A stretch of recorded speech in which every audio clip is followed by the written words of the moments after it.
If you are someone with over $1 million saved for retirement and you have a pension, first off, congratulations, you're in a rare group of retirees that can say the same. Now, with that success also comes potential problems that, if not planned for correctly, can cost you and your family a lot of money in retirement and could lead to the IRS getting far more than they deserve. So today, we're going to walk through 5 crucial planning opportunities you need to be taking advantage of in retirement. And if you're new here, I'm Ryan, founder of Denali Financial Group, a retirement planning firm that helps people just like you experience retirement as it was meant to be. And by the way, we designed a retirement readiness quiz that takes less than 3 minutes that you can complete after this video.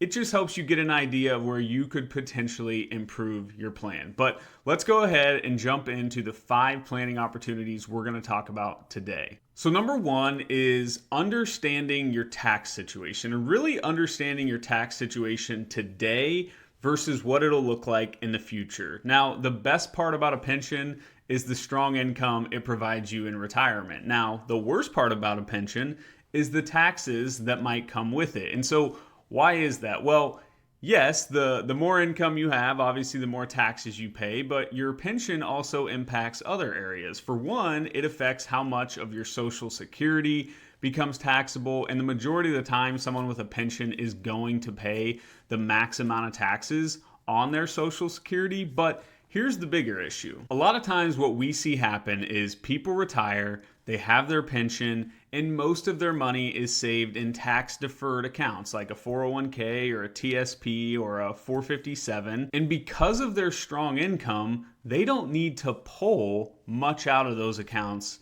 especially early on in retirement. So in their 60s, a lot of times they are comfortably sitting in the 12% tax bracket. But then they hit RMD age, required minimum distributions, and now they are forced to take withdrawals out. And since those accounts have just grown over the years and they're not taking tons of money out of them, those RMDs end up being $40,000 or $60,000 or even more into the future. And what that does is it then pushes them into the 22 or the 24% bracket for the rest of their life. And let me give you a quick example. So in scenario 1 here, let's say someone retires with $1 million and they have a pension of $36,000 per year, and their Social Security between them and their spouse brings in $70,000 a year. And because of their strong income, they only need to pull out about $15,000 from their retirement account. And so what this does is it keeps them comfortably in the 12% bracket. But let's assume that $1 million, even as they take $15,000 out per year, it continues to grow at let's say 6.5%. By the time they reach RMD age, their required minimum distribution is now going to be $60,000 because that IRA is going to be worth $1.5 million or somewhere in that ballpark. And now you'll see that they're very much in the 22% bracket. And because of their pension and their RMD and their Social Security all stacking on top of each other, they will never be below the 22% bracket ever again. And that's assuming the 22% bracket isn't the 25% bracket in the future. We also have to consider the risk of taxes going up in the future. So why does this matter, and what can we do to prevent it? Well, what if we could take advantage of those lower tax years, those years you're in the 12%? And if we look at scenario 1, we like to look at what the gap is between the 12% and the next bracket. So this is where we could do what we call incremental Roth conversions. We're going to fill in that gap and we're going to convert to stay in that 12% bracket. Pay 12% today instead of paying 22% later. And for someone with $1 million and a pension, this can be one of the most powerful planning moves you can do, and it can lead to thousands, if not hundreds of thousands, of tax savings over the course of your life. And we'll talk a little bit more about how that can impact others, not just you, but even your family in the future here a little bit later. All right, moving on to number 2. And here is where you have to factor in your pension into your investment strategy. And one of the best things a pension gives you is flexibility. But one mistake I see often is people thinking they still need to follow generic investment advice. Things like a 60-40 portfolio or 100 minus your age. And while that can work, it doesn't account for your exact situation. Because if you have a pension, you are already bringing in reliable income, which means you may not need to rely on your portfolio the same way someone that doesn't have that strong income. And that gives you options. And I love options, especially in retirement. And you can be more aggressive if you want, or if that doesn't match your comfort level or your goals, you can be more conservative. But the key point is this: your pension changes how your investment strategy should look. We use a simple investment framework that we call safety, income, growth. And a lot of times people that need a lot of income out of their portfolio, we're going to want to have quite a bit of money sitting in the safety bucket and the income bucket to avoid sequence of returns risk, which is all about the timing of when you take money out of your portfolio. So think about if your portfolio is down 10 or 20%, but then you also have to take $40,000 out of it while it's down, the recovery, even when the market does recover, well, you're not going to see that full recovery because you took $40,000 and you sold it while it was down 10 or 20%. So we always like to make sure that there's enough money in that safety and income bucket in conservative investments to fund your income at least for the next 3 to 5 years to prevent this sequence of returns concern. But for someone with a pension, you may not need to be as concerned about this because you already have such strong income coming in. You may not need to have as much in the income and the safety bucket, which allows you to put more into that growth bucket if you want. But it's all about your situation, what your spending needs are. But I just always see people forget to factor in their pension and their income into their overall investment strategy. So don't make that same mistake. Be intentional with how you think about your strategy. Moving on to number 3 is it's preparing for the widow's penalty. And this is one we don't like to think about, but it is critical. The widow's penalty happens when one spouse passes away and the surviving spouse becomes a single filer.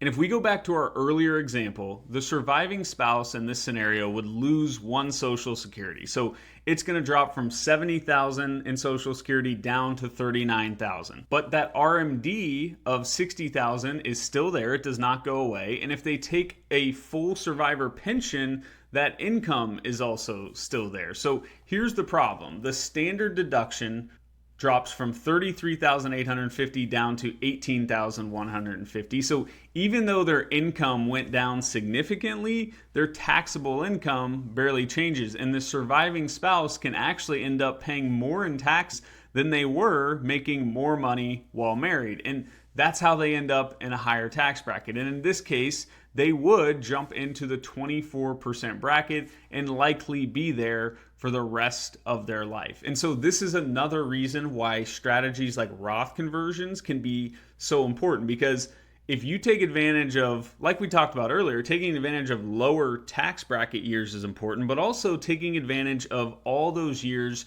you will for sure be filing jointly before potentially becoming a single filer later in life, because simply the IRS is just not very nice to single filers. So preparing for that widow's penalty, even though it's not a fun conversation to have, unfortunately, as a retirement planner, I see this happen way too often, and there's ways it can be prevented by just planning ahead and thinking about it. All right, number 4, and let's start to talk about some more fun things here, right?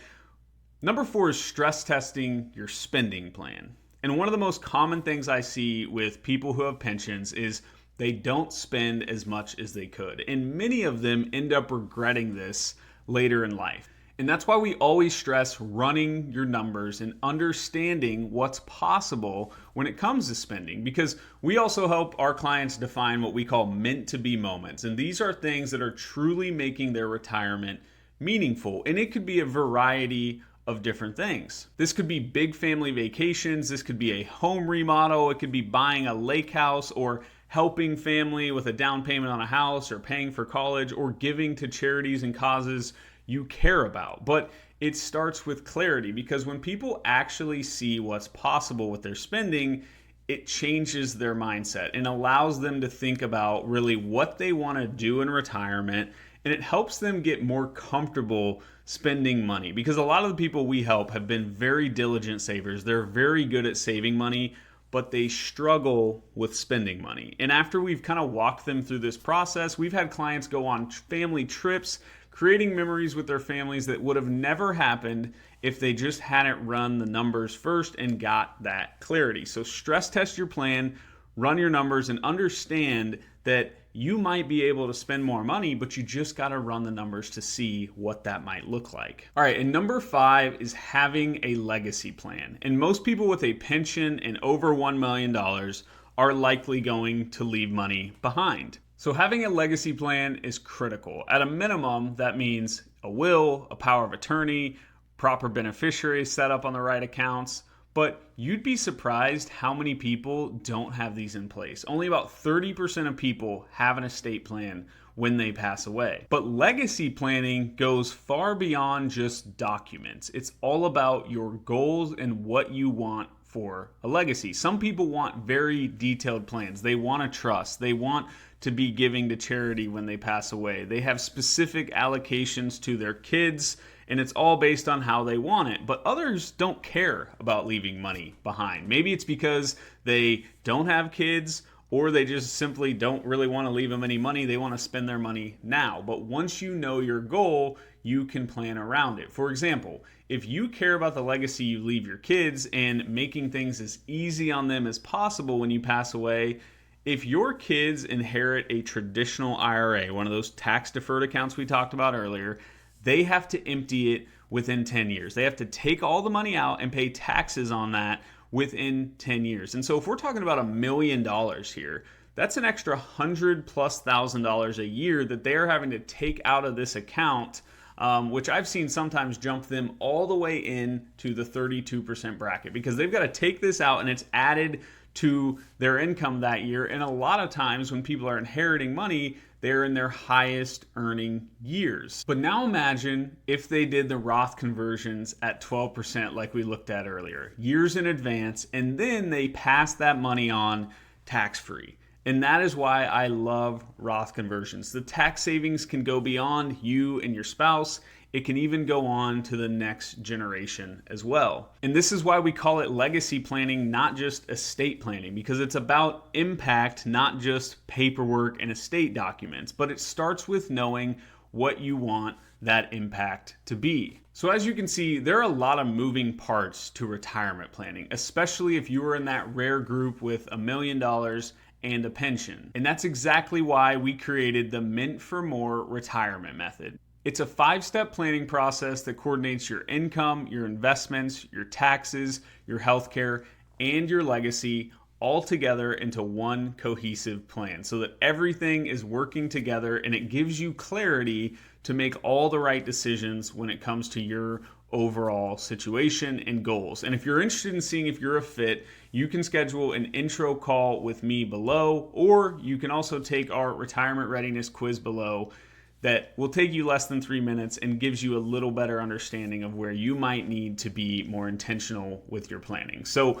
thank you so much for watching. Please like and subscribe this video, because we will be back every single week with videos to help people just like those of you watching today's video. So thank you so much, and we will see you again next week.